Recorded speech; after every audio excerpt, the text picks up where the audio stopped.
Question है 34 से 38 तक।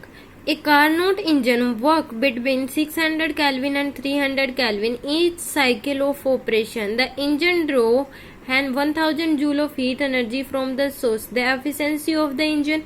फर्स्ट पार्ट में हमें बताना है efficiency of engine, useful work done by the engine, and amount of heat rejected by to the sink.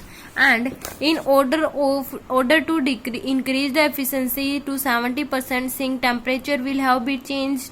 In order to increase the efficiency to 70%, source temperature will have been to change. तो ये हमें 4-5 type इसके option है, ये हमें निकालने हैं। तो सबसे पहले हमें दे क्या रखा है, T1 हमें दे रखा है दैट इज 600 Kelvin, T2 हमें दे रखा है 300 Kelvin। तो ये दो चीजें हमें दे रखी है, और एक हमें दे रखा है इंजन ड्रो 100 हीट एनर्जी हमें दे रखी है। हीट एनर्जी कितनी 1000 जूल, इसमें हीट एनर्जी हमें दे रखी है। फर्स्ट पार्ट में हमें निकालना है एफिशिएंसी, यानी कि E हमें निकालना है। तो E इक्वल टू क्या होता है हमारे पास 1 minus T1 minus T2 divide by में T1 इंटू में 100, इतनी हमारे पास क्या होती है एफिशिएंसी होती है। तो E इक्वल टू निकालना है, तो 600 माइनस 300 डिवाइड बाय में 600 इंटू 100, तो हमारे पास क्या आ जाएगा 300 डिवाइड बाय में 600 equal to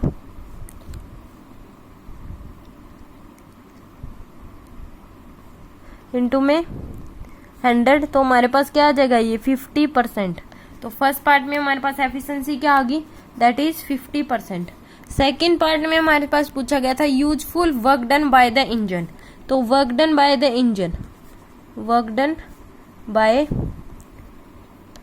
engine, second part में वर्क डन बाय इंजन पूछा गया है।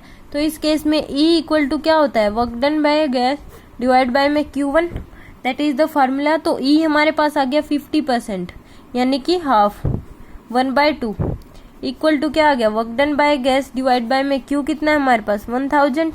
तो वर्क डन बाय गैस हमारे पास क्या आ जाएगा 1/2 इंटू 1000, देन ये क्या आ गया हमारे पास 500 जूल। तो यूजफुल वर्क डन हमारे पास कितना आ गया 500 जूल। सेकेंड पार्ट में पूछा है amount of heat rejected to the sink.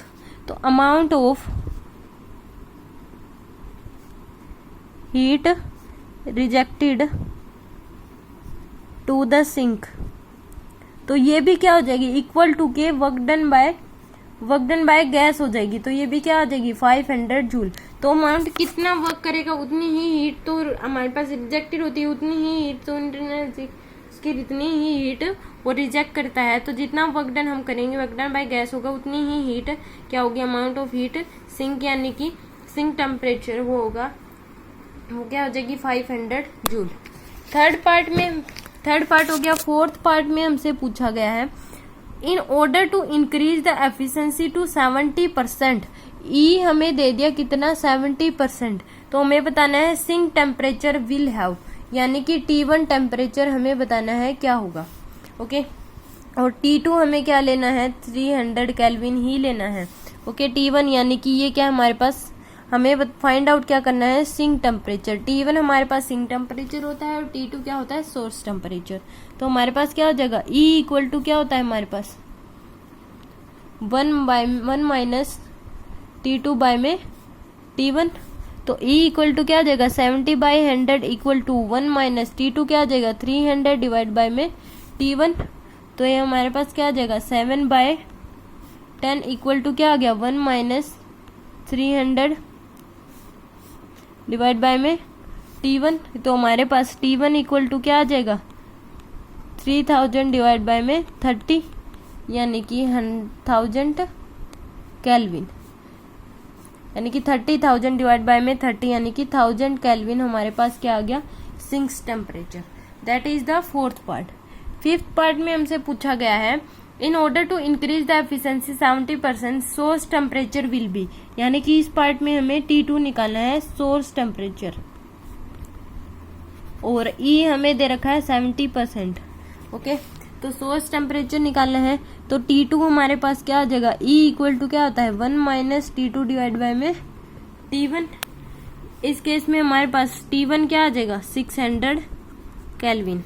Okay, T1 हमारे पास 600, तो E इक्वल टू क्या आ जाएगा T1 minus T2 divide by में T1, यानी कि 70/100 equal to 600 minus T2 divide by में 600।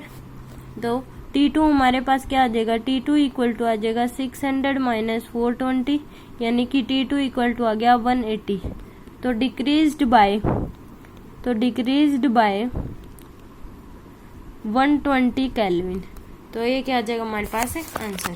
तो दैट इज द क्वेश्चन हमारे पास फर्स्ट पार्ट से लेके, that is the first part.